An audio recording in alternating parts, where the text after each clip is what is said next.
राजस्थान की रेत से भरी पावन धरती, जहाँ की हर गली से इतिहास की गूंज सुनाई देती है। इस पावन धरती पर ऐसे अनेक मंदिर विराजमान है जो केवल आस्था का केंद्र नहीं बल्कि इतिहास के रहस्यों से भरे जीवित मंदिर है। आज हम बात कर रहे हैं खाटू श्याम जी के मंदिर की। सीकर जिले के खाटू गांव में स्थित ये मंदिर हर साल लाखों श्रद्धालुओं को अपनी ओर खींचता है। यहाँ विराजते हैं श्री खाटू श्याम बाबा, जिन्हें हारे का सहारा और 3 बाणधारी के नाम से पूजा जाता है। यह नाम केवल एक उपाधि नहीं बल्कि प्राचीन समय की कथा से जुड़ा नाम है। लेकिन क्या आप जानते हैं, खाटू श्याम मंदिर एक प्राचीन पौराणिक कथा का प्रतीक है जो महाभारत से जुड़ी है। यह कथा वीरता, त्याग और ईश्वर पर अटूट विश्वास की गाथा है। यह कहानी शुरू होती है उस समय से जब दुर्योधन ने पांडवों को लाक्षागृह घर में जलाकर खत्म करने का षड्यंत्र रचा था। लेकिन विदुर के कहने पर पांडवों ने लाक्षागृह घर में एक सुरंग तैयार करी।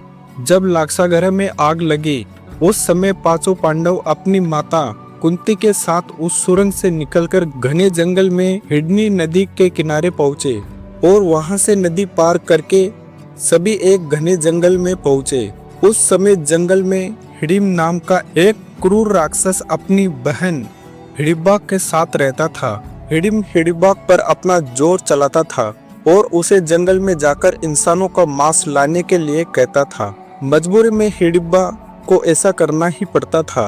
रात के समय जब सभी पांडव सो रहे थे तो उनमें से भीम पहरा दे रहा था। जब हिडिंबा अपने भाई हिडिंब के आदेश पर पांडवों को मारने के लिए गई, तभी उसकी नजर भीम पर पड़ी। भीम के विशाल शरीर और शांत चेहरे को देखकर वह मोहित हो गई और उसने मन ही मन भीम से प्रेम करने लगी। भीम को मोहित करने के लिए हिडिंबा ने एक सुंदर अप्सरा का रूप धारण किया और उसके पास गई। लेकिन इसी बीच हिडिंबा का भाई हिडिंब वहां आ पहुंचा, जो पांडवों को मारकर उनका मांस खाना चाहता था। उसने भीम पर हमला कर दिया, जिससे भीम और हिडिंब के बीच एक अत्यंत भीषण युद्ध छिड़ गया। इस युद्ध में भीमसेन की विजय हुई और हिडिंब मारा गया। इसके बाद हिडिंबा अपने असली रूप में आई और उसने भीम के सामने विवाह का प्रस्ताव रखा। लेकिन भीम ने यह कहकर विवाह से इनकार कर दिया कि तुम राक्षस कुल की हो। इसके बाद हिडिंबा माता कुंती के पास गई। उसने भीम और अपने विवाह की बात कहने लगी। तब कुंती विवाह के लिए तो मान गई, लेकिन उन्होंने हिडिंबा के सामने एक शर्त रख दी।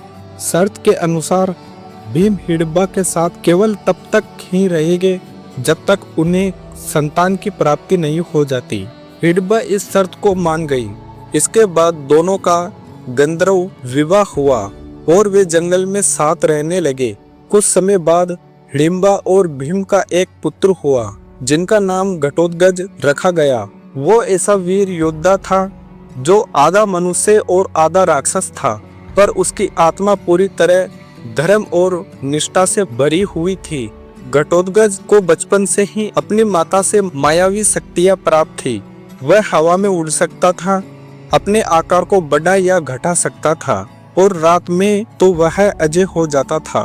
समय बीता और समय के साथ घटोत्कच विवाह योग्य हो गया।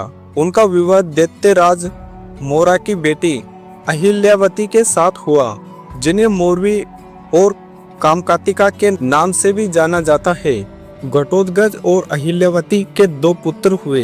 एक का नाम बर्बरिक, दूसरे का नाम अंजन पर्वा रखा गया।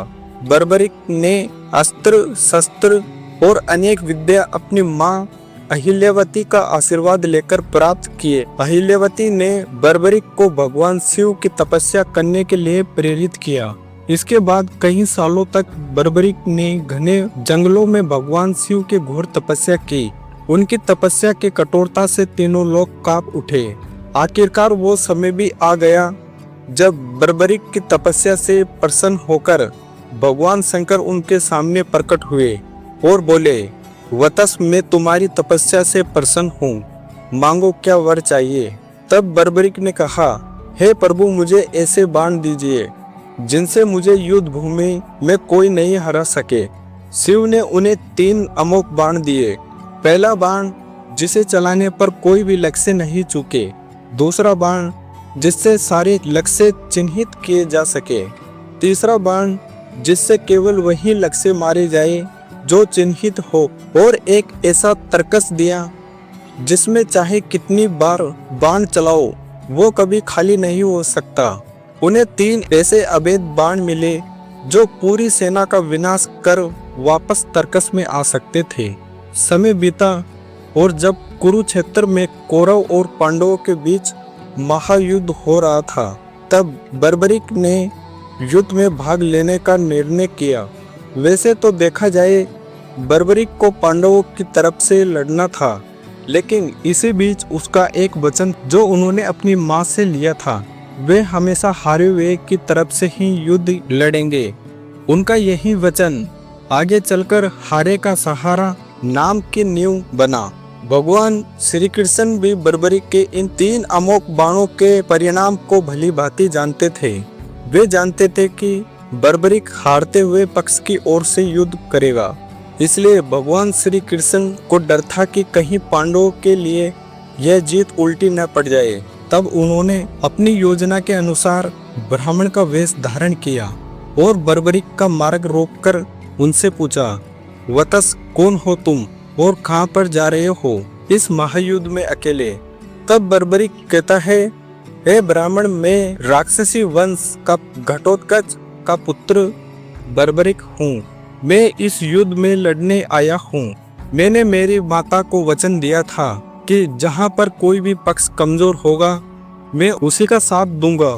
तब श्री कृष्ण बोलते, यदि तुम युद्ध भूमि में प्रवेश करोगे और हमेशा हारने वालों का साथ दोगे तो अंततः तुम्हारे बाण सभी पक्ष को समाप्त कर देंगे और केवल तुम ही इस युद्ध भूमि में अकेले रह जाओगे। क्या यह न्याय होगा? तब बर्बरीक ने कहा, मैं इस महायुद्ध को एक ही बाण में समाप्त कर दूंगा। तब ब्राह्मण रूप में श्री कृष्ण ने पास के पेड़ की एक पत्ती को अपने पैर के नीचे छुपाकर बर्बरीक को अपना कौशल दिखाने को कहा। तब बर्बरीक ने एक ही तीर से पेड़ की सभी पत्तियों को भेद दिया। तब आखिर में वह तीर श्री कृष्ण के पैर के चारों ओर घूमने लगी, क्योंकि एक पत्ता श्री कृष्ण ने अपने पैरों के नीचे दबा लिया था। तब बर्बरीक ने ब्राह्मण रूपी श्री कृष्ण से प्रार्थना की कि वह अपना पैर पत्ते के ऊपर से हटाए, वरना उनका पैर भी घायल हो सकता है। श्री कृष्ण ने अपना पैर हटा लिया और बर्बरीक से एक वचन मांगा। तब बर्बरीक ने कहा, हे यजमान, आप जो चाहे मांग सकते हो, मैं वचन का पूर्ण पालन करूंगा। तब ब्राह्मण रूपी श्री कृष्ण ने शीश दान मांगा। यह सुनकर बर्बरीक तनिक भी विचलित नहीं हुए, परंतु उन्होंने श्री कृष्ण को अपने वास्तविक रूप में दर्शन देने की बात की, क्योंकि कोई भी साधारण व्यक्ति यह दान नहीं मांग सकता था। तब श्री कृष्ण अपने वास्तविक रूप में प्रकट हुए। तब महाबली तपस्वी वीर बर्बरीक ने उन्हें प्रणाम करके विनती की, हे श्री कृष्ण, मैं इस महायुद्ध को देखना चाहता हूँ। इतना कहकर बर्बरीक ने अपना शीश काटकर श्री कृष्ण के चरणों में रख दिया। तब श्री कृष्ण ने उन्हें वरदान दिया, तुम अपने शीश से इस महायुद्ध का सारा दृश्य देखोगे। इतना ही नहीं, तुम ही इस युद्ध के एक साक्षी भी होगे और कलयुग में तुम मेरे श्याम नाम से प्रसिद्ध होगे। तुम्हारे अनेक भक्त तुम्हें हारे का सहारा के नाम से भी जानेंगे। मेरी ही शक्ति तुम में निहित होगी, जिससे तुम कलयुग में सभी भक्तों का सहारा बनोगे। देव भी तुम्हारे मस्तक की पूजा करेंगे। तुम लोगों के द्वारा मेरे श्री श्याम रूप में पूजनीय रहोगे। श्री कृष्ण ने मस्तक को अमृत से सींचा और अजर अमर कर दिया। इस मस्तक ने संपूर्ण महाभारत का युद्ध देखा और युद्ध के निर्णायक भी रहे। युद्ध के बाद महाबली बर्बरीक ने श्री कृष्ण से आशीर्वाद लेकर अंतर्ध्यान हो गए।